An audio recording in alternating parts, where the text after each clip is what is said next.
So our lead this hour is from Allegheny County in Pennsylvania, the city of bridges, the backdrop to the final game of Week 8 of the NFL card. It came to an end while we were all watching the World Series. They, for some reason, had a primetime NFL game on that I flipped over to. You had Daniel Jones and the Dog and Pony Show that are the New York Giants. I'm old enough to remember when the Giants occasionally had good teams. It's been so long. So the Giants Dog and Pony Show visited a real dog, Russell Wilson, and the Steelers in the made-for-TV Monday Night Football matchup while the Dodgers were pummeling the pathetic Yankees. This game was being played.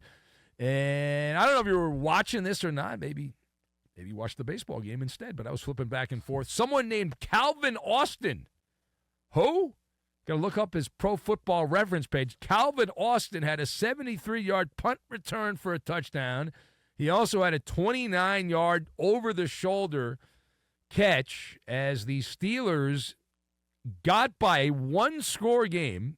They did cover the spread, but they beat the Giants 26-18 on Monday night. Pittsburgh improves to 6-2, and they have now won 22 consecutive home games under the Monday Night Football lights, 22 consecutive. The better story, though, is in the losing locker room, and so that is where we begin. Let us discuss the question. The Giants were in this game for the balance of the game. So what happened to Daniel Jones and the Giants? I've got the jitterbug, MacGyver, and access code.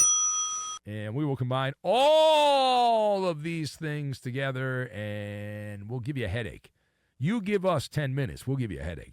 So, number one. Yeah. This game is a reminder that despite occasional flashes of success, Daniel Jones is and will remain, until further notice, a stumble bum. That is what Daniel Jones is, and that's what he was here. He's nothing more than a tease. That's all he is there. Jones has all the tools, all the football people tell us he's got all the ability. He can make all the throws. Physically gifted. Blah, blah, blah, blah, blah. Unfortunately, all those tools, and he's a tool bag. That's what he is, right, when it matters most. Case in point, the Steelers team was plumb for the taking, right? They were ready for the taking in this game. That was a game that if they played a halfway decent opponent, Pittsburgh would have lost that game at home. I was not impressed with the Steelers at all in this game, and yet it didn't matter in the end because you just sit around and wait, and the Giants in position, and then it's like, all right, let's do the dance move. And Daniel Jones is, okay, I'm going to do the jitterbug where I take one step forward and two steps back, and he does it all the time. What is my evidence? All right, so Russell Wilson tried to hand the game to Pittsburgh, the opponent, the Giants, to hand the game to the Giants. He fumbled late in the game. He set the Giants up, great position. Moments later, the Giants, who you thought, well, maybe go down, we'll score a touchdown here, and it's going to be a brand new ball game. And moments after Russell Wilson tried to hand the ball to the Giants, T.J. Watt then said, I'll take the ball back, and he did. He strip-sacked Daniel Jones, the Giants quarterback there, with less than 3 minutes to go. That ended the New York drive deep in Pittsburgh territory. And then somehow, this amazes me, they got another opportunity, the Giants, to play hero. And did Daniel Jones take advantage? Well, you know he didn't take advantage. They lost the game. But Daniel Jones instead made a hero out of a defensive back named Beanie Bishop. I have no idea who that is, but he picked off Daniel Jones with 42 seconds left. Good afternoon, good evening, and good night. So the Giants have been running a replay of the same movie for 5 years now. Rinse, wash, and repeat. It's a horror show, and it's the same film every single year. That's what the Giants do. Now, page 2 here. How is Mike Tomlin feeling right about now? The Steelers, they won the game. They're off to their best start in years at 6-2. So how is Tomlin feeling right about this moment? So if you're Tomlin, you've got to love it because coaches love when you win but you don't look that good because you can then read your team the riot act. And that is a blemished performance by Pittsburgh. It is absolutely a blemished performance by Pittsburgh.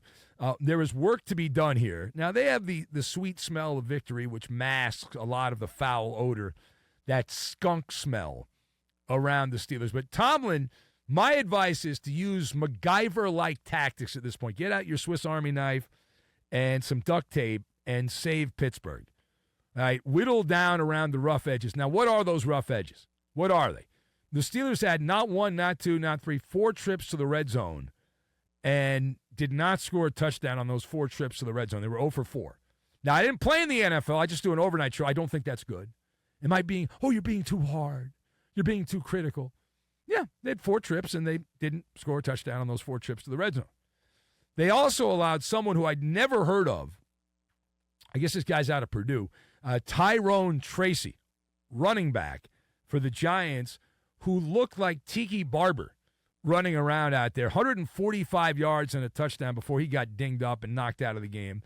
And then the Steelers needed to be bailed out, not by the federal government, but instead by somebody named, I don't know, who is this guy? I've never even heard of him, who had the punt return for the touchdown and all that, and then the 29-yard touchdown reception. The guy's like 5'9", and like 130 pounds, it looks like. He's a little fella. A little fella out there, and he made 2 of the biggest plays of the game there for the Pittsburgh Steelers as they get the win. Calvin Austin, of all people, 5'9", he's listed at 160. He doesn't look 160.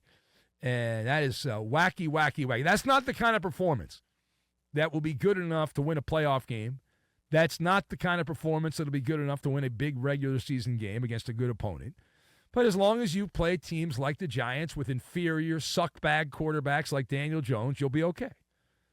So you'll win a bunch of games, but you can't play like that in the playoffs. Now, final point, we move away from the Monday night game, and we head now to Jersey.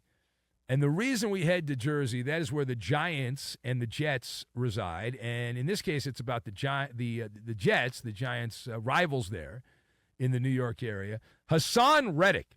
Now, remember this guy, defensive player, pass rusher, had held out, finally agreed to terms with the Jets, ended his stalemate.